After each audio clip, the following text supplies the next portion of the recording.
You're listening to an Airwave Media Podcast. Feel like who art Ed? We'll try to spice it. Who art Ed? Mr. Wood art Ed me. Yeah. Either way, it's ambiguous. It works on so many levels. I know. That's off to a great start. Welcome to Who Arted, where we explore visual arts in an audio medium. I'm your host, Kyle Wood, and today I'm actually going to be interviewing an artist instead of just talking about an artist. And this man has been creating work that has been living rent-free in my brain for a good year or so since I stumbled across him. Welcome to the podcast, Herb Williams. Thanks so much for having me. This is such a great surreal experience for me. I love what you've been doing with the crayons. I love how you transform a seemingly mundane and familiar material into something totally wild and unexpected. Yeah, thanks. Thanks so much. It's kind of my favorite thing where I don't know if you have the same, sickness that I do, where I'm constantly fascinated by finding things that I'm very familiar with that somehow have been turned on their head and used in just a new way. It gives me hope or optimism that there is something new under the sun, if we just look at it differently.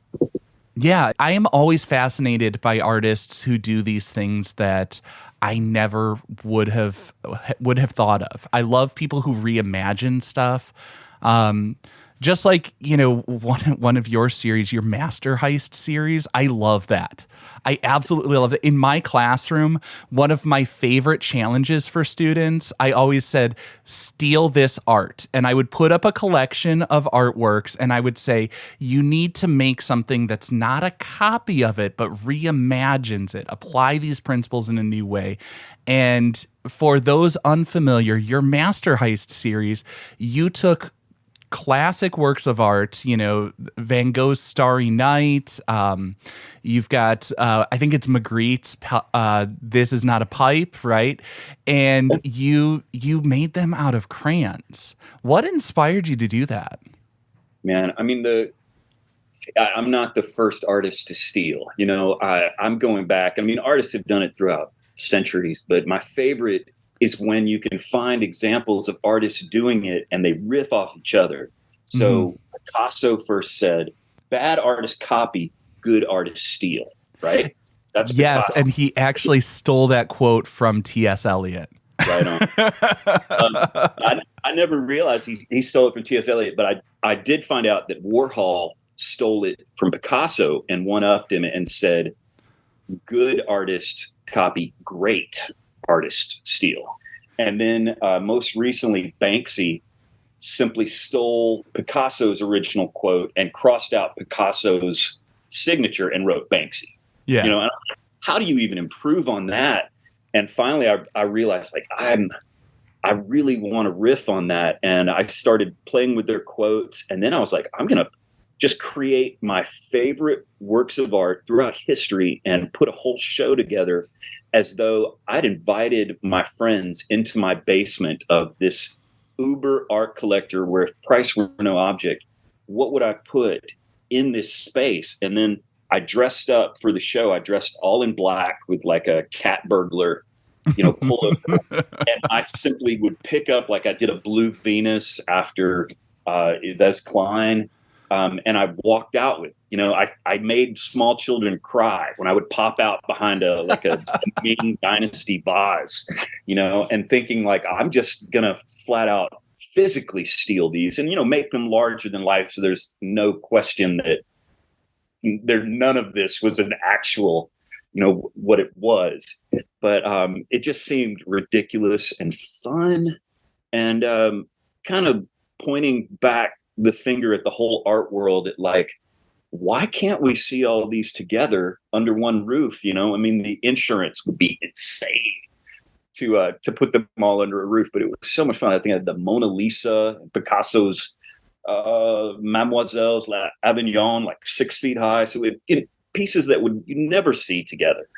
But just to, dream big and then steal it all, Oh, there's so much I love about that. I absolutely love that you're bringing the fun and the joy to the art, because so many gallery spaces feel so stuffy and just unapproachable. And I love that you're bringing that joy and play to art history. And I gotta say, this episode is going to air during my Arts Madness tournament. I'm curious, as a fellow art history lover, which artist do you think is going to win it all this year in this year's tournament? Oh man, I mean, I can't predict, but I have my favorites. I really liked your Aztec calendar stone. That's a solid. I love the mystery. I love the culture. I almost got a double major in pre-Columbian art history, just because there's so much work that we're still uncovering and revealing that is every bit as interesting and deep as anything Egyptian, like the pyramids. And it all got it. I feel it never got its due, and I would love to see more people really delve into it and really do a deep dive, because so much of the culture and the language and the history was destroyed, by the colonization. So it's really due its time, and it's a moment in the sun, because it's so fascinating to me. Absolutely. I cannot agree more. I wish I had more information on the sunstone or the calendar stone, because there is a lot intricate there. I feel like that is an underdog in the tournament up against a lot of heavyweights, but it's probably also one of the heaviest weighted sculptures out there. But we'll see how it does. Now, on to our actual topic for this week's episode. You. I want to start. I always love a good origin story. So just, thinking back, your childhood, your formative experiences, like, how did you get into art? When did you know you wanted to be an artist? What was it like growing up for you? And what sort of shaped that development? I grew up I tell people LA, but it's Lower Alabama. And, yeah. So it's a great place to be from, a hard place to exist as an artist, because you really are surrounded by a lot of beautiful greenery, but culture is tougher to find. Like I can remember my mom taking me to a Rodin exhibit when I was probably 8 or 9 at a garden in Wetumpka, Alabama, and it blew my mind, just the scale and the structure of these. And that might have been a turning point, but I've always made art. Like, even as a child, I didn't realize it, but when I visit my grandparents, and they had just little pictures of me that they pull out. And I recently had to go back after one of my grandmother passed away, and they left all these pictures to me. And in every picture, I'm holding a fruitcake tin, that you'd get when we were kids. We'd get the fruitcake, and they'd be empty and used as doorstop, but they would always hold for me little crayons and down to the nubs, because we didn't have a lot, and I would use all of them, and I would just carry it everywhere I went. And I was always holding this little fruitcake tin of crayons, just coloring wherever I went, because I didn't fit in or find a lot of things that I was really good at other than creating art. There's a lot of red dirt clay in Lower Alabama, and we have these cliffs behind our house that would erode constantly with the rains. And I discovered pretty early that I could take just a butter knife and carve into the hills and make giant animals, faces, creatures, pretty much anything I want. And then after another good rain, it would wash away, so I was kind of practicing early on to do some land art, or just really getting good with the concept of, ephemeral kind of work. And I not even realizing, but, looking back, I think, you always are kind of drawn to the things which you can't not do. And I've tried so many other things, because being an artist, the struggle is real. I mean, like, we're all, just paycheck to paycheck mostly, most of my friends who are artists are a barista, or they have another job to support their habit, and it's very difficult to make ends meet. And I'm really lucky to have had the success that I do. But I think I've tried everything else simply, to find that it's the one thing I can't not do. I can't stop. Even when you close your eyes, you're constantly thinking of what you're going to make next. And so, I've kind of embraced it and really tried to nurture, that. Yeah, that I'm so fascinated by that. So, like, crayons were clearly a preferred medium, or maybe just what you had around was the preferred medium. And I can't help but make the connection to, it just feels like your own personal artistic development in some ways mirrors the development of art. At the earliest levels, we were making art out of the land and, carving stuff in, making those glyphs in the sides of in the clay on the side of your house. But yeah, that urge to create, that compulsion almost, I definitely can relate to that. I can't relate to your skill, but I can relate to that urge to create.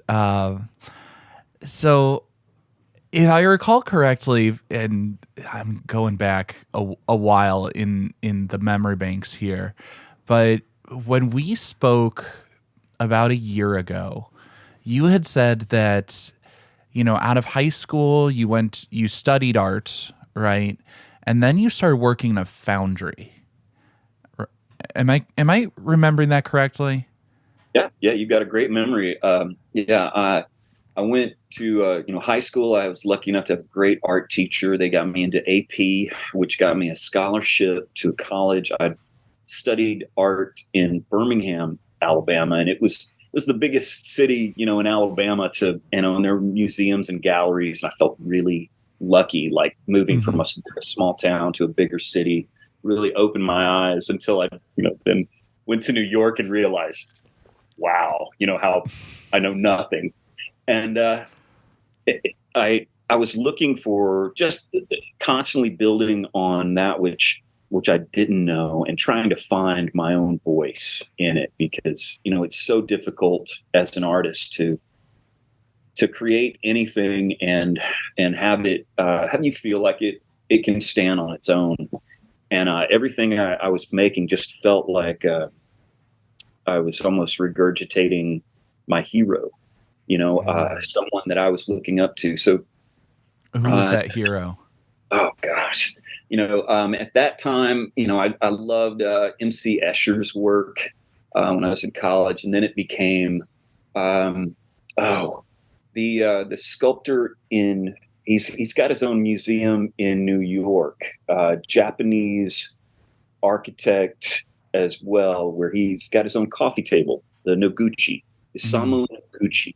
If you've seen his work, he became kind of my hero in college, and I'd studied putting organic against man-made and the struggle, and to try and find a balance between the two materials, because he's so gifted. Like, if you've ever seen he's got a gorgeous, like, it goes back to my love of the Aztec calendar stone. He's got a giant black sun sculpture in black granite it's transcendent. It is taking the best of early traditional work from all cultures and turning it into like a modern masterpiece. And it's just it's timeless and iconic. And I couldn't get some of the skills that I wanted in college. They didn't have the facilities, and I was searching for a place where I could learn things like, carving out of giant stone blocks and transforming things into bronze. And I studied with a guy off campus in a program where they found alumni to kind of match you to what you wanted to do. And they paired me with this guy named Branko Medenica, who is still around today. He's just a giant of a man, and he makes bronze figurative work and abstract as well, but he does large scale public sculptures. And he would cast his work down in West Palm Beach, Florida. And I would go work for him and learn. And in my senior year in college, he said to me, now if you want to continue to try and study this, there's an opening at this foundry down in West Palm, and I can put in a good word for you. He's like, but I warn you, it is not easy work. Like, there's nothing about it that, I don't know what I would say is enjoyable. It's the hardest work you can do. And wow, was he ever right. I encourage you all to kind of look into it, because it's a lot like working on the surface of the sun.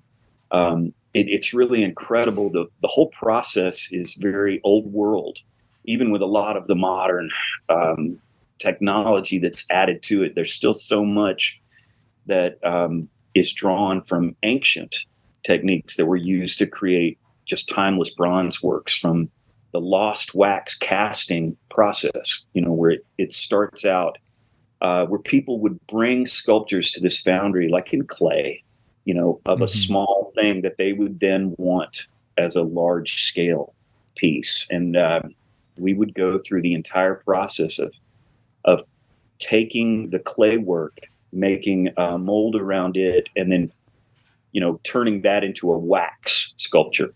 Yeah. And then dipping that into this stuff that's called a slurry, where it's a mixture of almost like cement and sand. And you do various shells to build these ceramic shell molds around the wax to make a very hard protective shell, but that captures all of the detail in it. And you would take that then with the wax sculpture inside it and put these inside a giant oven, where you'd have to suit up like an astronaut, and your gloves would be catching on fire, and walk into like a 2,600 degree oven and, get them hot enough so that it burns all the wax out. And so that they're also hot enough to not explode when you pour liquid bronze into the negative mold. Yeah. And so you take them out, bury them in the dirt, and then pour, liquid bronze, and then break them out of that shell after they cool off a little, and clean them or chase them with, various grinders and implements, and eventually put a patina on them, to color them if for indoor or outdoor. It's fascinating. Can I ask you one question? Because, okay, I did not study sculpture a ton. I did study sculpture at the Art Institute under a phenomenal artist, Preston Jackson. I highly recommend everybody look up his work. He is amazing. And I was sculpting in foundry wax, making little figures, nothing to write home about. But in that study, I learned a little bit about the technique you talked about, how like, okay, we make a mold of it. And I kind of saw the overview. I wasn't casting my stuff in bronze, but the thing that I never really understood, and I'm hoping you can explain to me, how do you take that and scale it up? Because I can understand how you can make a mold of something. I can understand how you can burn off the wax, and I can understand the temperature stuff, which is very sensitive, but I get the broad strokes of how you got to adjust the heating and cooling and grind it. How do you scale it up? Is someone just like looking at the model and like, yeah, I can make something like that? Or what are you doing? No, there are various machines. Today it's very different than it was when I was learning. Today, now they're scanning and 3D scanning materials, almost like, you would see with the Zoom goggles and stuff, and people can walk around it with scanners that are kind of based on the cameras that you'd use to play video games with, to map out a smaller sculpture and then to scale it up. But when I was learning, it was kind of beautiful. It was very old world, but like if you had a small scale sculpture, you would set it on a table, and then we had a large, it was called what was it called? The name of it was so unique to just a scaling implement that had a long pole that was connected to various pulleys and ropes that was connected to a larger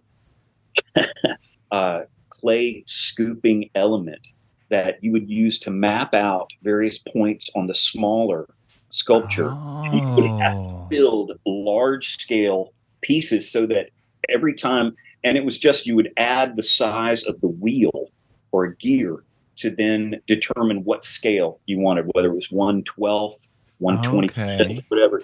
And so the larger implement at the top was physically carving down the wet clay as you were mapping out and touching every piece of the smaller implement. And I mean, it took a lot of work because you would have to make sure that scale wise it worked, and you would just turn each sculpture to match each to make sure that they absolutely matched, that scale wise, because it's very difficult to do that by eye.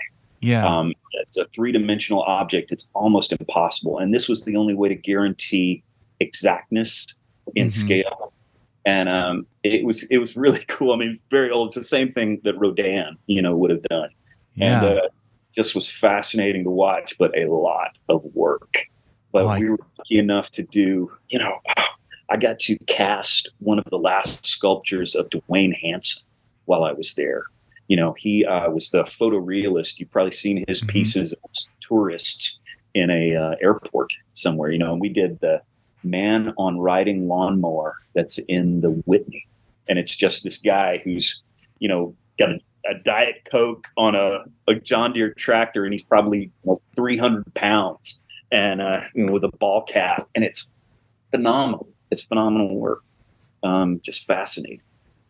That is awesome. And it sounds to me like there's a lot of math and technical precision that's over my head. So I want to jump now to something that's slightly less logical that I can maybe kind of pretend to understand, because you said after you left the foundry, you had, started up your own studio practice. You're experimenting with all different stuff. And I absolutely love this story of how you came to begin with crayons. Can you enlighten our audience?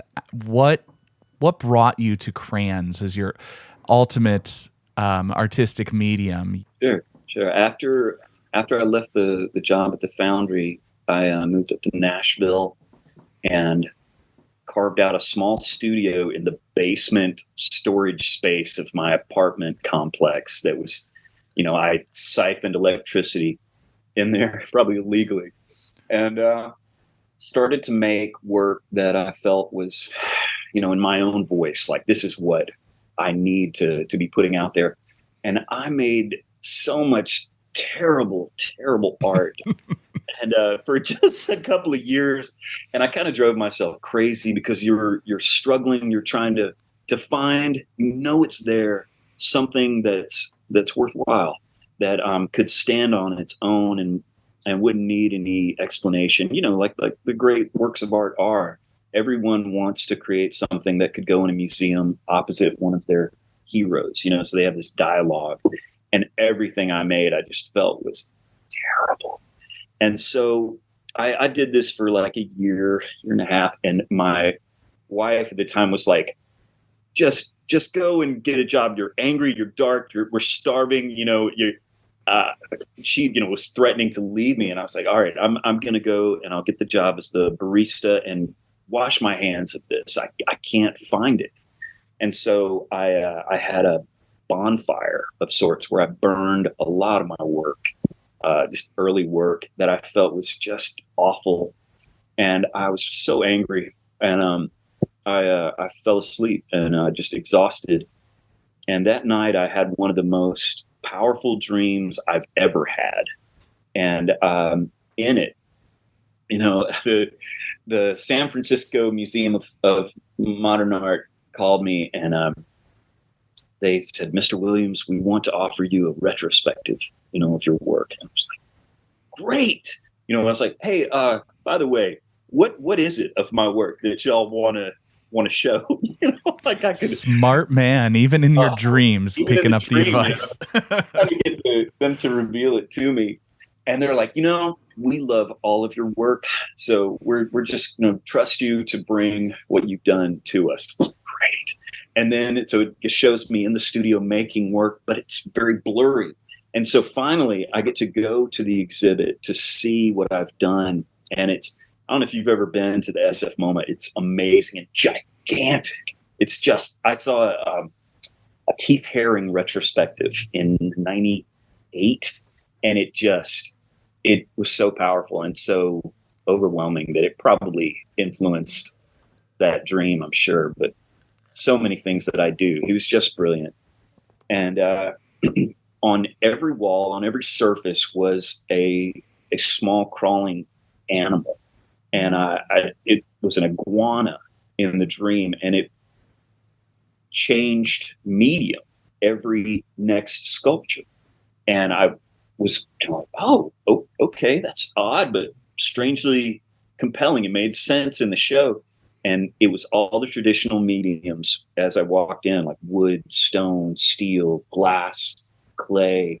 And then it became a little more obscure, like more interesting, unusual objects and things you'd find like Q-tips and paper clips and erasers and going through all these different materials. And I saw one in crayons, and it so shocked me in the dream that I woke right up and luckily had the sketchbook by the bed, and I started drawing it out. And I've been doing it ever since, I don't know if it's divine intervention or probably just your subconscious working out what you can't, just seeing enough things. And man, it's the one thing I've found that I'm continually challenged by. And I love what it does to the form, because I can't ever really predict what it will do. I'm 20 years into it. This was back when I had the dream. It was probably around 2002. So we're 22 years now since, and I'm still playing with crayons. And I find that so fascinating on a number of levels. Crayons as a medium, there's a sensory element that, I can, even though I don't have a crayon in front of me right now, I know that smell, and when I see them, when I touch them, it brings back memories of my earliest art classes. And I think that's part of what just immediately resonates and brings joy when I look at your sculptures. And I am so curious about how you transform that into a sculpture and some of the practical stuff. And I want to get into that. So after the break, I am going to ask you a little bit about your process and see if I can wrangle a commitment for you to invite me when and if you have that retrospective in the real world. So your lips to God's ears right there.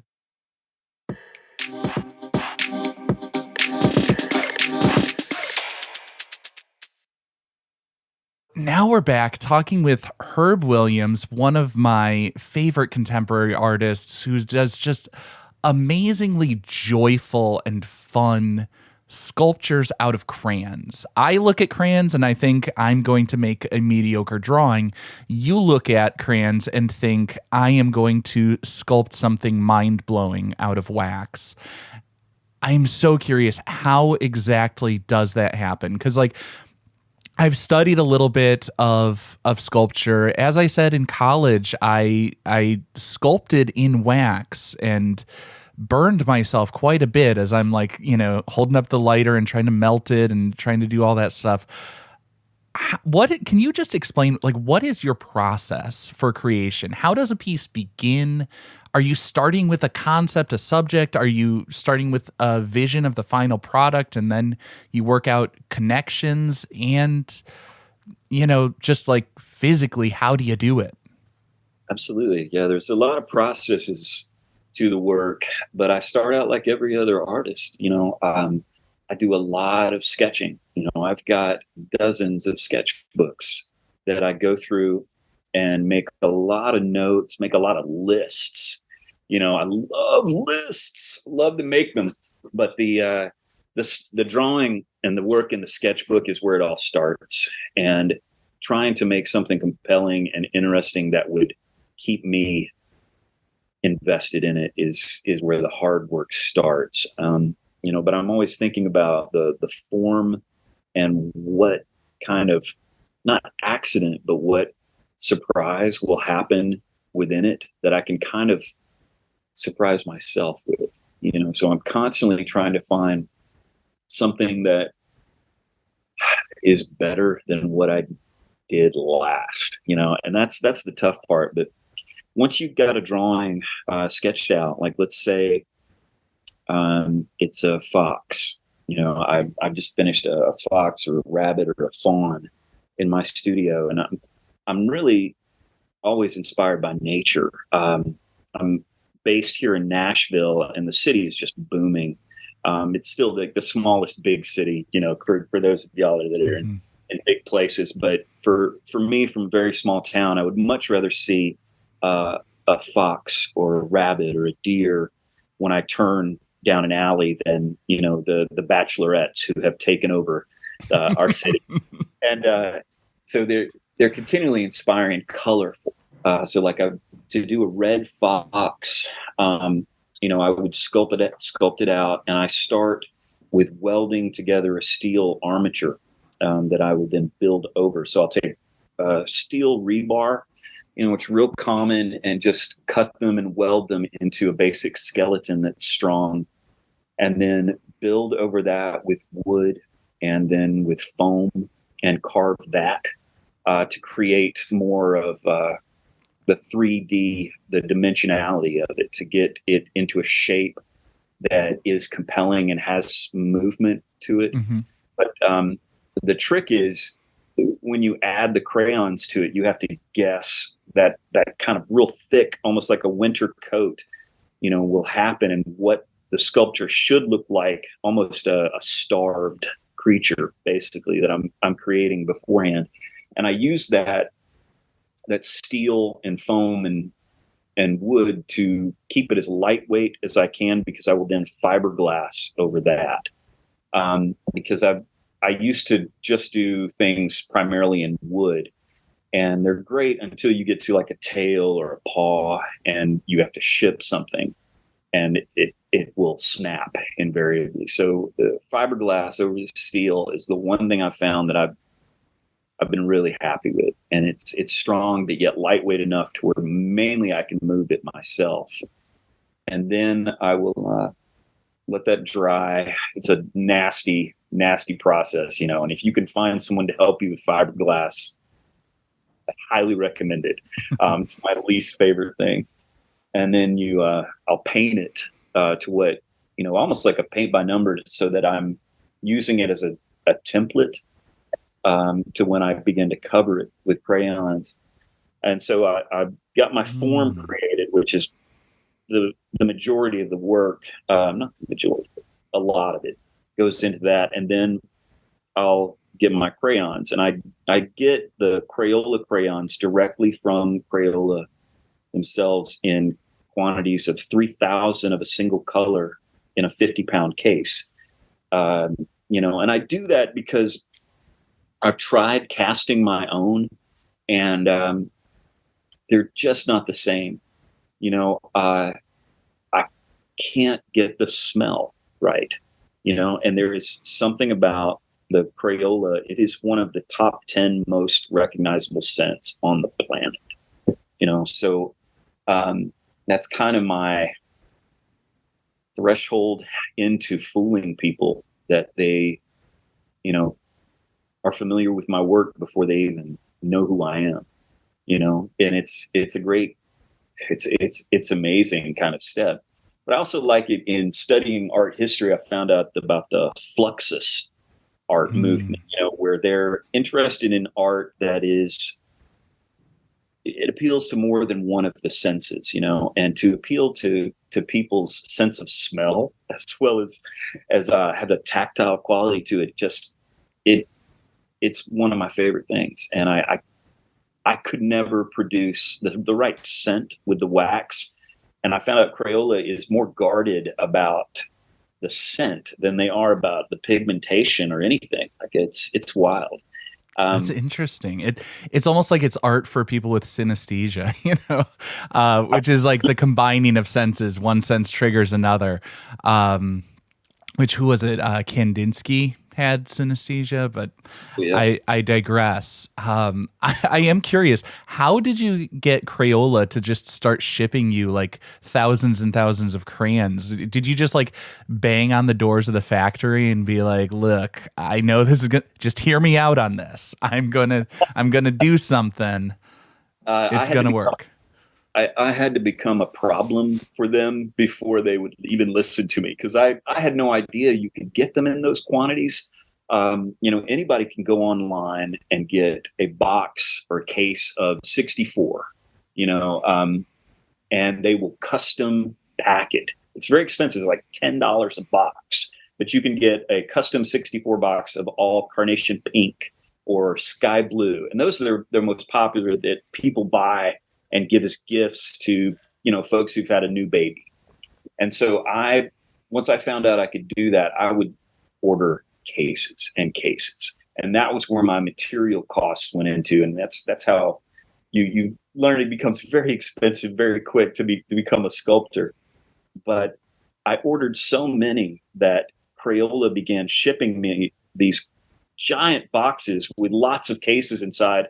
And I would begin to get cases that I didn't order by mistake, and I would see other people's names on them, and I would have to call customer service, and it became a real thing to where finally they put me through to a lady who, like, after the 6th or 7th time, she's like, "Okay, who are you? What are you even doing?" I was you have to become a monkey in the wrench before you can get the grease kind of thing. And she's like, I'm so sick of this. Like, I don't care. We're making you a wholesaler. And I'm like, what? So like, yeah, you've spent enough money. You have to spend a lot of money with them before you qualify. But I became in most aspect a Walmart, basically. Yeah. To now I get these cases delivered by a giant truck and pallet, and I have to sign off on things. But the sculptures require that. Each sculpture, there are about 9 crayons per square inch in each sculpture. So a fox will take about 35,000 crayons, which is crazy. And that's like how many? That's like 12, 13 cases. So yeah. It's nuts how many times you have to touch it and cut the crayons before it becomes something that has its own kind of life, So then I'm curious, like, as you described the process, just getting back to my original point, it sounds like it was largely almost a traditional sculpture process. You're building the form using, steel and wood and fiberglass, and you're painting it to give a guide for where the crayons will go. But then how do you physically attach the crayons? Are you sitting there, the way that I used to with foundry wax, like holding up a lighter and melting the tip so it sticks on the inside? Because I imagine like you're not just standing there with a bottle of Elmer's. Right. I mean, there was a lot of trial and error in that. I'm the only artist doing this sculpturally because it is so difficult and time consuming. Because I've had other people come to me and ask me, how do you do it? Can you teach me? I'm like, sure. And by the time, we get a good, halfway into it, they're like, you can have it. Ridiculous. Because it is, I need the paper jacket or the sleeve of the crayon to help bond it to itself and to the form, because a traditional wax work, like an encaustic work, which is a wall-mounted piece that have been around for centuries, like Caravaggio, Da Vinci. Yeah. They're still encaustics that are with us. They can last. But sculpturally, they're much more vulnerable and fragile to crack and keep a consistent, dimensionality to it, it's really difficult. And so I needed the paper sleeve to then bond to the form, and where I get these, this adhesive. I had to find a place out of Texas that makes industrial adhesive that's archival, that museums will accept, to really join all of this and make a strong enough bond that I can work the workability of it and the time with which it's going to dry and bond have to be, I have to have some workability, but as you're working around a form, it's virtually impossible to do a traditional encaustic.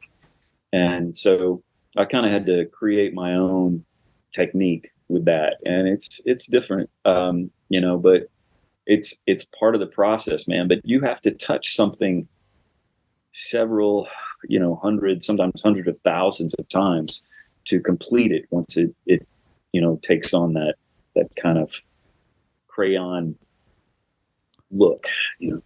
I think what's amazing to me is how at first glance the work seems so fun and whimsical, and yet as you describe the process, there's such depth of knowledge and so many different dimensions that have to be considered, and processes and materials and the interactions of those different materials. Just hats off to you, man.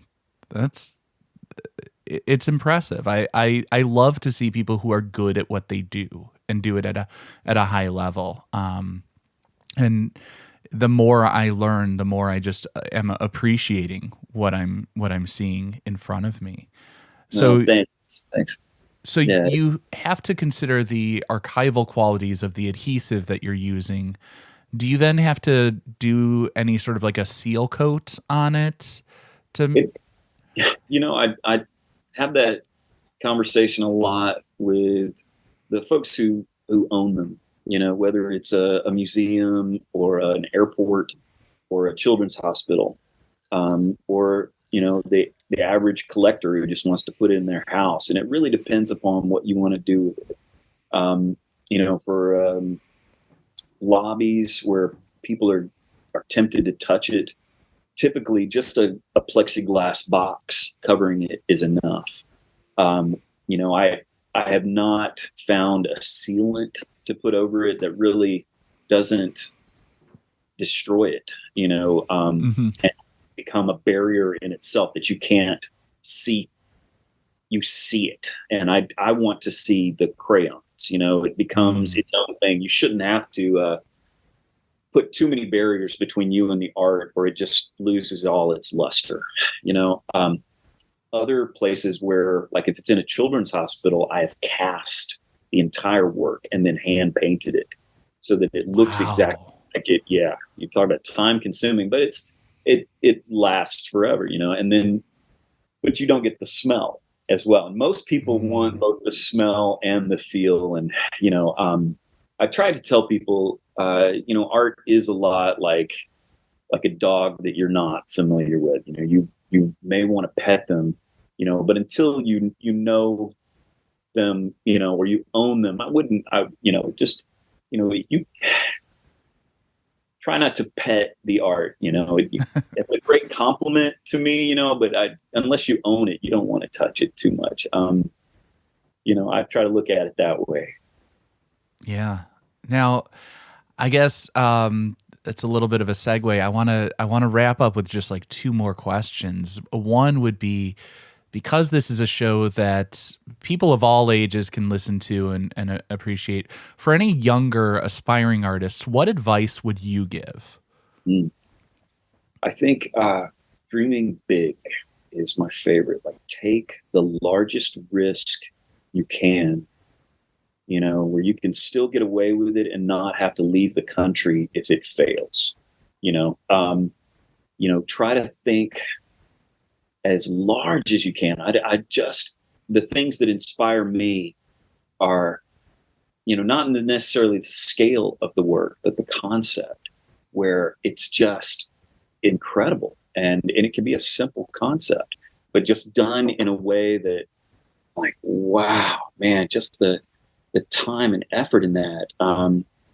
I'm working on a room right now, a series of rooms where each is based upon a single color, where you can go in and it's a complete kind of paradigm shift where how you perceive individual color. So imagine a room where every object in it is in a shade of a particular color, like a blue room that I've just finished, where I've got like Hokusai's wave. It's just the feminine wave, which is a nicer detail. And I've got mirrors on the wall that are not reflective, but they look like almost a comic book mirror, and they're reflecting in blue. There's a beach ball and an umbrella in shades of blue, that kind of thing. The floor, the walls, the ceiling, and it's a contemplative space. And I'm inviting people in, not so much to take selfies inside it, but to imagine the art within them. I love reading about art and finding that our perception is clouded by our own involvement in art, where it's so difficult to perceive the meaning of it without putting ourselves in it. And it takes upon entirely new meaning when we're engaged in it. And that, it just blows my mind. And I'm trying to, engage with all of it. So I'm really inviting people to become part of it, to dress in their favorite color and imagine themselves as part of it, almost like a narrative, the narrative photography moment where they would stage things and then put those photographs in a museum with actors, who they had created them for, like a Sandy Skoglund kind of work. Mm-hmm. That's the kind of thing that really inspires me and just kind of blows my mind, because color is so personal, and I'm going to perceive it entirely different than you will. And so I'm really interested in different people walking through a space and perceiving it, and then stepping out in like a gray or white, like a palate cleanser, so that when you have like a 7-course meal, you have to have something, that kind of resets your body before you can perceive another. But I'm really just enjoying playing with color as an entire perception kind of changing moment. And my own little like Yayoi Kusama kind of, not an infinity room, but a variation on it, where you do in a kind of experiential space. And so I'm hoping to create enough of these that I can pitch it to like the SF MoMA or a major museum. You could go into all of them and, really have fun with color and see how that affects people. Well, I absolutely love that. Just that idea of fully immersing yourself. I think that's kind of the best advice that a young aspiring artist, really of any age, can have, is to really invest yourself in the time and the effort to get down into the weeds and everything with that. And you already hit off. I said I had 2 questions, and you already hit both of them, because my second question was going to be, what is next for you? And so now I'm talking and trying to think of a way to wrap this up and land the plane at the same time.